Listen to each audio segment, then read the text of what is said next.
Goss reçoit un invité de marque exceptionnel, une bénédiction pour plusieurs, un homme de Dieu qui a voyagé dans plusieurs villes dispensant l'évangile, mais aussi un auteur, écrivain, poète et en même temps une bénédiction ici et ailleurs. Vous allez le découvrir avec moi. Il s'agit du frère John de l'Éternel à qui je dis bonsoir. Bonsoir. Bienvenue dans Chronogos. John de l'Éternel Lukusa, qu'est-ce que je n'ai pas dit de vous? John de l'Éternel Lukusa, qu'est-ce qui n'avait pas été dit de moi? Bon, vous pouvez ajouter que je suis aussi entrepreneur. Voilà, entrepreneur. Et c'est avec lui que nous allons échanger ce soir. Mais avant d'échanger sur le sujet du jour, pour ceux qui ne vous connaissent pas, une petite découverte. S'il fallait qu'on définisse John de l'Éternel dans 3 mots, qu'est-ce qu'on dirait? 3 mots. 3 mots, pas plus. 3 mots. S'il fallait que l'on définisse John de l'Éternel dans 3 mots, humilité, consécration, amour de l'excellence. Humilité, consécration, amour de l'excellence. Ça fait 5 mots. Moi, je coupe. Amour, c'est tout. Humilité, consécration et amour. D'accord. Voilà. On est très heureux de vous recevoir ici. Parlez-nous de ce parcours de John de l'Éternel, Lukusa.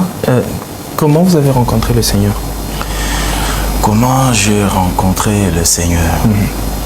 Donc, c'est un parcours qui peut être un peu très long, mais je serai appelé de parler de manière brève. De prime abord, je suis né dans une famille chrétienne. Et de l'enfance, les parents ont eu à me transmettre les valeurs chrétiennes. Et cette étape-là, je l'ai toujours appelée une étape où j'étais l'enfant des frères. Mais en grandissant, partant de l'éducation familiale reçue, de l'écoute de la parole, j'ai eu aussi à faire mes expériences personnelles avec Dieu. Et c'est là où je peux dire que j'ai eu à croire, en fait. Donc c'est un peu ça mon parcours. Et c'était arrivé comment? Bon. La toute première là, ce déclic là, parce que récemment moi-même, on m'a reposé cette même question dans une émission. On parle souvent de rencontrer le Seigneur. Rencontrer le Seigneur, c'est quoi? C'est une voix, c'est un feu. Parlez-nous un peu de ça. Ce déclic là, je me rappelle une fois, j'étais très très malade. Je sortais de la douche et j'entre dans la chambre pour m'habiller. Parce que c'est une expérience que je n'aime pas trop parler parce que elle fait partie des expériences majeures de mes débuts chrétiens. Et je me dirige vers la valise pour prendre les habits à porter. Sous les effets de la quinine, je m'étais senti très faible. J'ai déposé ma tête sur la valise. Après quelques temps, j'étais devenu pensif. Je pensais à l'histoire de David lorsqu'il était renvoyé de Bethléem et puis il a eu les soucis de boire l'eau de Bethléem. J'étais en train de penser à cette histoire-là et du coup, j'ai senti la présence d'un être dans la chambre, de mon côté gauche. Et lorsque je regarde au coin de l'œil, c'était un être angélique et le poteau de l'étagère, la planche de l'étagère, la personne avait couverte. Ce poteau-là, on dirait que la personne était devenue la colonne ou la planche de cette étagère-là. Ça m'a tiqué. J'étais resté calme. Vous ne vous êtes pas agité? Je ne m'étais pas agité. Une peur avait semblé m'envahir, mais à un certain moment, j'ai senti la paix remplir mon être. Je me suis dit, comme ça, je vais me retourner pour voir quel est cet être qui se tient. Quand je m'étais retourné, la personne avait disparu. Alors, l'expérience ne m'avait pas vraiment, ça ne m'avait pas vraiment bougé, je l'avais gardée secrète et tout. Et quelques temps après, une voix a eu à me parler que je t'appelle pour me servir. C'est à partir de là, dans mes doutes, le Seigneur est venu encore me rappeler l'expérience que j'avais déjà vécue. Il y a un peu beaucoup de détails là que je vous épargne étant donné que wow. sur donc télévision. Je vois ceux qui me regardent là à la maison et disent waouh. Eh bien oui, hein, Dieu existe, les anges existent, sa puissance est encore réelle. Écrivez-nous au numéro qui s'affiche au bas de votre écran pour vous demander qu'est-ce qui s'est passé. On va vous répondre, on va vous insérer dans notre communauté WhatsApp Chronogos, dans laquelle nous échangeons sur des sujets mystérieux comme ceci. John de l'Éternel, quelle a été ta plus grande réussite? John de l'Éternel, quelle a été ma plus grande réussite? Ma plus grande réussite, c'est d'être parvenu à ce stade où je peux douter de tout, mais pas de Dieu. Waouh! Quelle a été ta plus grande déception? Quelle a été ma plus grande déception? Comme je l'ai toujours dit, d'ailleurs, c'est pas caché et beaucoup de gens, je pense qu'ils sont au courant de ça et j'essaie de leur parler.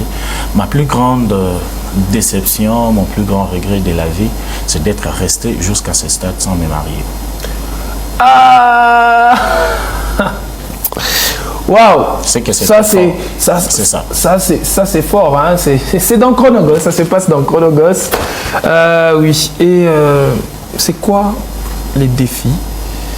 Pourquoi c'est une déception de ne pas être marié? Pourquoi Ne regardez pas ma main gauche. Ne regardez pas. Ne regardez pas ma main gauche, s'il vous plaît. De rester ou de ne pas être marié jusqu'à ce stade. Vous savez, dans la vie, lorsque vous êtes par rapport à votre succès, votre popularité, le projecteur, la dimension à laquelle Dieu vous amène, la rigueur, le principe, le sérieux que vous prenez par rapport au mariage, c'est sérieux, cette rigueur-là est relative à votre dimension. Parce que la vision est liée aussi à la dimension. Si vous vous tenez à cette dimension, vous n'aurez pas la même vision à celui qui se tient à 80 km en l'air. Vous voyez? Donc, l'effet d'atteindre cette dimension que je vais atteindre maintenant, la mesure de la dimension, chacun peut la juger, mais par rapport à ce que moi, je vois, c'est à quoi le Seigneur m'a amené, là où Dieu m'a tiré, je trouvais que ça commence à devenir un peu compliqué pour moi, pour faire surtout un très bon choix. Vous savez, le diable, quand il veut étouffer ou détruire une destinée, il faut placer une mauvaise femme. Alors, quand vous atteignez une certaine dimension, ça devient aussi un peu difficile de tomber sur une très bonne femme. C'est là que ça devient un peu un grand défi. Mais comptant sur les seigneurs, la situation est sous contrôle. Ah, j'aime la fin de la vidéo. Hein. Pour ceux qui aiment couper. Il faut quand couper. Vous allez couper, coupez jusqu'à la fin. N'oubliez pas la partie là de tout est sous contrôle. Eh bien, c'est avec cet invité qu'on va décrypter le sujet du jour. Un homme, comme vous le voyez, sincère, vrai, direct. C'est avec lui qu'on va décrypter le sujet du jour. Gosse Décryptage, c'est tout de suite.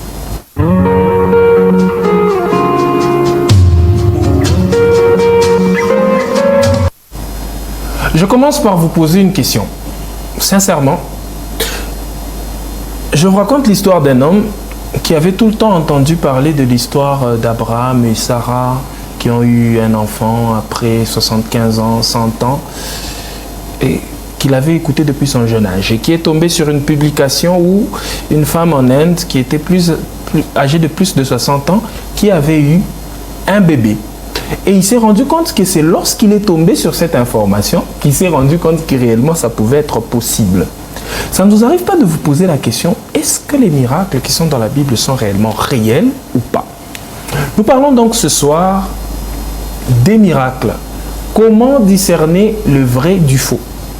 Est-ce que les miracles existent? Quels sont les critères pour dire que ça c'est un vrai miracle, ça c'est un faux miracle? La communauté congolaise internationale a été bouleversée par des phénomènes de changement d'eau en feu, de découverte de codes Wi-Fi et beaucoup de choses. Et nous avons appelé un invité sur ce plateau, pas le moindre, quelqu'un qui s'habitue au monde du surnaturel. C'est avec lui qu'on va attaquer ce sujet. D'abord, de prime abord, John de l'Éternel Lukusa, qu'entendez-vous par miracle? À ma connaissance des faits, lorsqu'on parle d'un miracle, il s'agit simplement d'un événement ou d'un acte qui relève de la puissance divine. Relève de la puissance divine qui dépasse la logique humaine. C'est comme ça que j'ai défini. Ça relève de la puissance divine, premier critère. Deuxièmement, ça dépasse la logique humaine. Très belle intervention. Alors, dites-nous, pourquoi est-ce qu'il est difficile aujourd'hui pour les êtres humains de croire au miracle?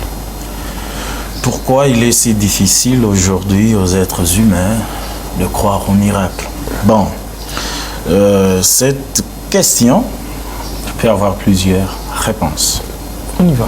On est là pour ça. Voilà. Mais je vais ramasser quelques-unes. Il n'y a pas de problème. C'est un auteur qui parle. De prime abord, nous sommes dans un temps où tout le monde a un regard qui est rationnel. Tout doit être prouvé par la science, par la médecine, par ceci, par cela. Alors, comme le miracle dépasse la logique humaine, or, les humains veulent que tout soit prouvé, peut-être par la science, par ceci, par cela, ce qui fait qu'un miracle peut être vrai, mais comme la personne, à cause de l'intellectualisme, la personne ne parvient pas à accepter le miracle. C'est ainsi qu'il y a l'un des éminents hommes de Dieu qui dit « Les choses de Dieu, ce sont des choses qui sont spirituelles, il faut les juger aussi avec un esprit spirituel. » Mais si vous voulez que tout soit rationnel selon la Bible, selon la science et tout, vous n'allez pas accepter. C'est ce qui fait qu'aujourd'hui, beaucoup de gens refusent les miracles. Une autre raison, c'est la banalisation de l'extraordinaire. Ok. Qu'est-ce que vous entendez par ça? Ok. Nous sommes dans un temps où aujourd'hui, tout ce qui s'est fait doit passer sur les réseaux sociaux. Ok. Il y a trop de bruit. Quand vous essayez d'aller sur Internet, vous allez trouver, même si la prédication était de 40 minutes, à la fin de la prédication, la partie où il y a eu un mouvement surnaturel, on va couper et reposter sur la même chaîne de l'église. Pourquoi? On veut faire trop de bruit. Or, vous êtes sans ignorer que ce qui est rare coûte cher. Tellement que les gens font trop de bruit, ils attirent la pensée des croyants, des laïcs sur le miracle, ça commence à faire trop de bruit. Ce qui fait que maintenant, ça suscite dans les gens le sérieux de toujours vérifier si c'est vrai ou pas. Et les gens commencent à devenir méfiants vis-à-vis des miracles. Mais si nous rentrons dans l'ancien temps, le temps de nos anciens généraux comme Haïdine Nabala, vous allez trouver qu'il n'y avait pas les réseaux sociaux et tout. Donc les réseaux sociaux ont eu aussi à détruire la confiance des gens vis-à-vis des miracles. Ça, c'est très, très poignant comme intervention. J'ai envie de poser une autre question, celle de savoir, en ce qui concerne les miracles, nous y sommes. J'ai donné quelques cas ici. L'eau peut changer en feu, on peut trouver un code Wi-Fi, on peut faire tout ce qu'on peut faire. Sur base de quels critères on peut déterminer qu'un miracle est vrai et qu'un autre est faux? Sur base de quels critères? Comment discerner la source d'un miracle? Comment discerner que ce miracle est vrai, ce miracle est faux? Oui. Comme je l'ai toujours dit, vous savez, lorsqu'on fait l'étude des monnaies, on n'étudie pas la fausse monnaie. On étudie la vraie monnaie. Alors j'ai toujours aimé parler de la vraie monnaie. Comme ça, si la personne a la connaissance de la vraie monnaie, devant la fausse monnaie, la personne saura que ça, c'est une fausse monnaie. Intéressant. Allons-y. Je voudrais, par rapport à votre question, que je dise comment reconnaître le vrai. Alors, à la maison, vous avez oublié votre agenda dans la chambre, je vous donne quelques secondes. Allez rapidement le récupérer, ouvrez votre bloc-notes dans le téléphone. On va nous donner les critères de la vraie monnaie. J'y arrive, du vrai miracle qui vient de Dieu. Voilà. Allons-y. Premier élément. Je tire ça dans Jean chapitre 3, verset 30. La Bible dit, il faut que lui croisse et que je diminue. À ma connaissance des faits, le vrai miracle élève Dieu, pas l'homme. Vous avez un don. Par vous, le Seigneur a opéré un miracle. Il ne faut pas que tout reste en train de tourner autour de la célébrité de la personne par laquelle Dieu a opéré pour produire le miracle. Intéressant, c'est clair. Deuxième élément. Il y en a combien? Bon, il y en a plusieurs, mais je vais parler de 6. Voilà, on est à 2. Prochainement. 2. Deuxième élément. Je tire ça dans Matthieu chapitre 7, verset 16. La Bible dit, vous les reconnaîtrez à leurs fruits. Donc, le vrai miracle, on doit aussi les reconnaître par un fruit qui est durable. Fruit durable, un vrai miracle, quand Dieu opère un miracle, pourquoi il opère un miracle? C'est dans un but. C'est pour avoir un c'est pour un but, un objectif qu'il est en train de poursuivre. Un miracle doit apporter la transformation d'une vie. Ok. Un miracle doit amener la personne à aimer Dieu. Ok.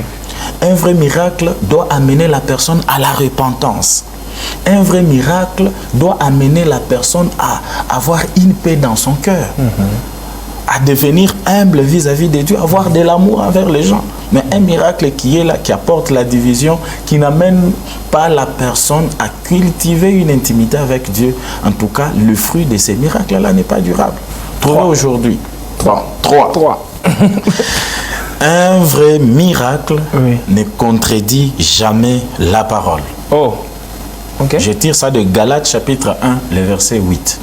L'apôtre dit, mais quand nous-mêmes, quand un ange du ciel annoncerait un autre évangile que celui que nous vous avons prêché, qu'il soit anathème. Même si c'est un ange qui descend du ciel et produit un miracle, mais si ce miracle-là contredit la parole, en tout cas, ce miracle-là ne vient pas de Dieu. Parce que la parole, la Bible ne se contredit pas. Effectivement. Ok. 4. Ouais. Lorsque vous commencez à constater qu'il y a la commercialisation du miracle, en tout cas, je doute fort de ça. Donner 500 pour les cas de stérilité, 300 pour le cas de... S'aimer pour être guéri. Sans offrande, pas de délivrance. J'ai vu, il y a une photo qui est en train de circuler sur les réseaux sociaux. On en a parlé dans notre émission la semaine dernière. Voilà, une église. Il y a les prix des prières. Les prix des prières, c'est lui. Nous voyons ça même dans nos églises. Excusez-moi d'être un peu critique vis-à-vis de ça. Non, celui qui va donner $1000, celui-là, l'apôtre va les toucher. Celui qui va donner 800, celui-là, on va juste vous tenir à la main. Là, c'est lui qui donne 1 million. C'est l'apôtre qui va se mettre à genoux. Celui-là, l'apôtre va se mettre à genoux. Voyez un peu, c'est de la farce, c'est du théâtre. Voyez Jésus. Voyez Jésus. C'est pour cela. Jésus est le véritable modèle. Jésus est au temple. Il voit comment les gens viennent pour offrir. Il voit une veuve qui est venue offrir moins que les hommes riches. Mais Dieu voit son cœur. Il voit la libéralité de son cœur. Elle a fourni beaucoup d'efforts pour donner les peu qu'elle avait. Bien que c'était minable, Jésus a applaudi. Qui vous a dit que parce que vous donnez 1 million, je ne contredis pas de soutenir financièrement votre église, un ministère quelque part, c'est une partie de la parole. Mais ça doit être accompagné de la libéralité. Alors quand on trouve que les gens commencent à commercialiser le miracle, il faut donner, non, toi pour ton cas, il faut que ça soit $10 000. Qui t'a dit que c'est toi qui guéris? C'est Dieu. Très bien, on était à... Nous sommes déjà 4. Ok, 5.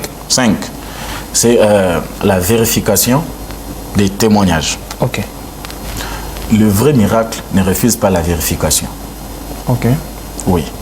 Parce que, pas seulement dans cette ville, on a déjà vu des gens à faire beaucoup de théâtre. Mais quand on part vérifier à fond, cherchez cette famille-là, je vais vous donner, vous êtes un journaliste. Il n'y a pas de problème. Okay, je vous laisse un devoir. Peut-être que prochainement, vous allez me déposer sur ces plateaux les résultats du devoir que je Oui, donnez les devoirs. C'est où? On va où? Michael, voyez, il faut retenir ça. Voyez tout ce qui se passe sur les réseaux sociaux.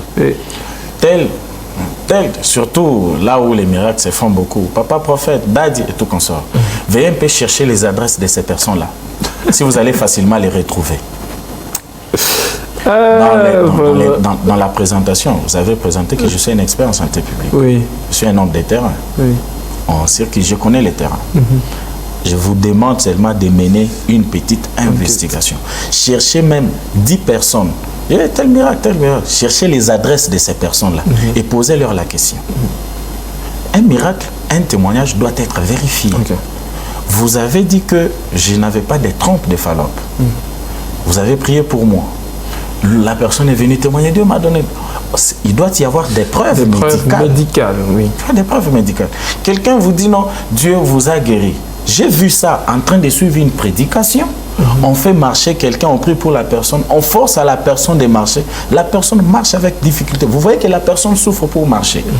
Quelques temps après, je vois sur la page Facebook de cet homme-là de Dieu, oh, j'étais telle part, Dieu a fait des choses, un boiteux a marché. Je dis, ça c'est une entorse. Vous voyez? Ah, pour reconnaître le vrai miracle, vérifiez. Effectivement. Parce qu'il y a des preuves tangibles que réellement la personne est guérie. Il y a la différence entre la foi. Je crois que Dieu m'a guéri, mais je n'ai pas encore vécu la guérison. Ça, nous croyons, c'est une partie de la parole. Mais la vérification avant la publication, c'est très important. Ça, c'est très important. Et enfin, 6e élément. 6e élément, c'est le discernement par le Saint-Esprit. Oui. J'aime beaucoup marteler sur cet élément qui est très important. Oui. Si vous lisez avec moi dans les livres des Actes des Apôtres, chapitre 16, je pense vers le verset 16, il y a là une femme. La Bible l'appelle une servante. Elle n'était pas servante de Dieu. Après, servante tout court. Elle avait des maîtres, mais elle avait l'esprit des pythons. Lorsque l'apôtre Paul passait avec son co-apôtre, cette femme criait derrière les apôtres, après les apôtres. Elle criait. Elle reconnaissait que Paul était des serviteurs de Dieu. Effectivement. Mais l'apôtre Paul, étant quelqu'un qui avait le Saint-Esprit, qui avait fait une expérience personnelle avec Dieu sur les chemins de Damas, qui avait rencontré Dieu face à face, il était rempli du Saint-Esprit. Il a eu le discernement de l'esprit qui parlait dans la femme, c'était l'esprit des pythons. La divination. Bien qu'elle reconnaissait ce qu'elle disait était vrai, ses allégations n'étaient pas fausses. Mais l'apôtre Paul a eu à reconnaître que cette femme n'a pas l'esprit de Christ. Et l'apôtre Paul l'avait engueulée. D'où, reconnaître le vrai miracle, il faut aussi avoir l'esprit de Christ. Le miracle peut être vrai. Le miracle peut être, en tout cas, la personne visiblement. Mais ça provient d'une mais la source. source n'est pas de Dieu. Mais pour savoir ça, il faut aussi avoir le discernement de l'esprit. C'est là que j'inviterai chacun à avoir le véritable Saint-Esprit dans son âme. Ok.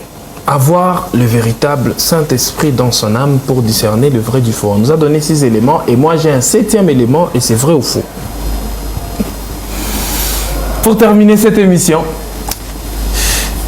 on va utiliser les vrais ou faux pour clôturer, avant que vous me donniez bien sûr un mot à la fin. Votre cœur bat. Je ne sais pas le vrai ou faux, parce que c'est un piège, c'est parmi... Non, on répond. C'est ma partie préférée de l'émission que les Gossiens et les Gossiennes aiment très bien. Et moi aussi, j'aime beaucoup cette partie. Ça nous permet, après des sujets très sensibles et très profonds comme ça, de décontracter. Merci à tous ceux qui nous suivent et qui n'hésitent pas de nous écrire sur WhatsApp au numéro qui s'affiche au bas de notre écran. John de l'Éternel Lukusa. Monsieur Joseph. Vous êtes prêt?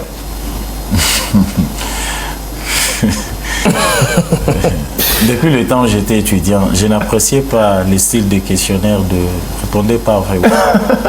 Parce que j'aime souvent, mais vous me connaissez très bien, j'aime souvent m'expliquer point 1, point 2. En tout cas, là, il n'y a que 2 points, c'est soit vrai, soit c'est faux. Assertion 1 ou 2, c'est tout. Alors, John de l'Éternel Lukusa, vrai ou faux? Vous êtes amoureux?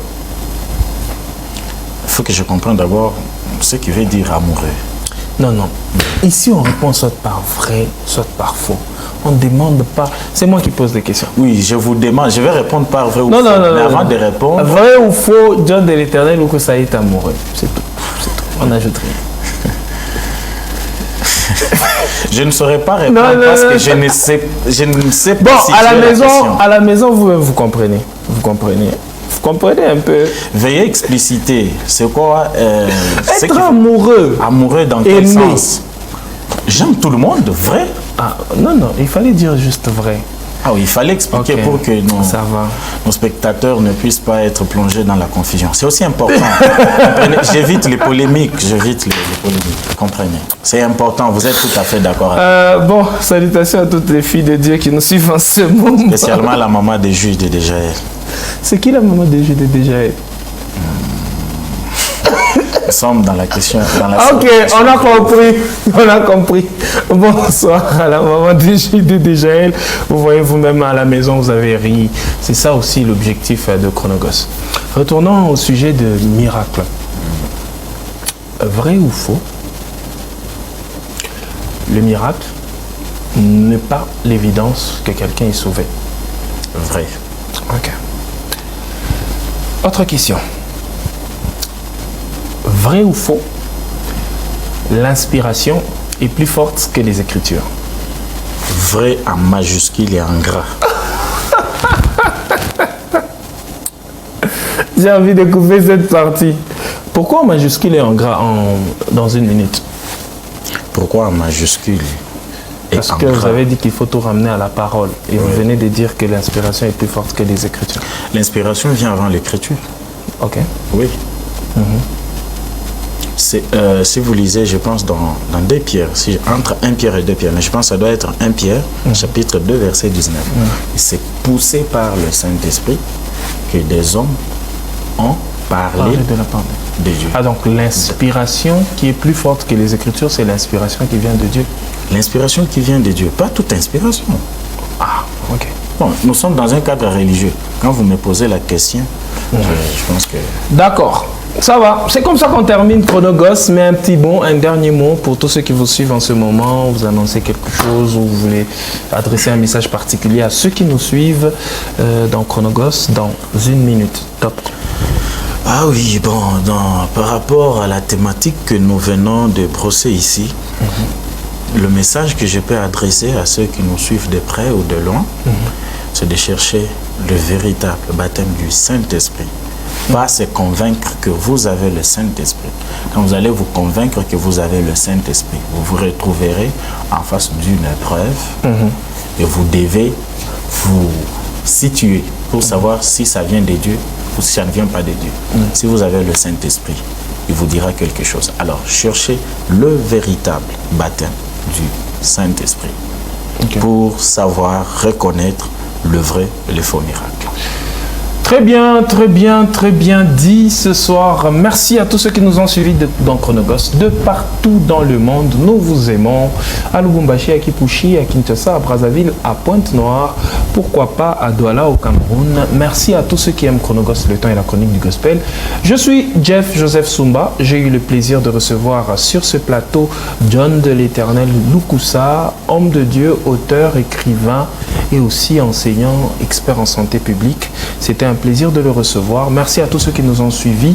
Si vous avez des questions, écrivez au numéro qui s'affiche au bas de votre écran sur WhatsApp et on va vous intégrer dans notre communauté où on continue à discuter, à partager l'actualité du gospel d'ici et d'ailleurs. Merci à toute l'équipe, Michael, Priska, Agaïus, Aristote, Aline, Chabani. Au revoir. Le prochain rendez-vous, c'est la semaine prochaine, même heure, même chaîne.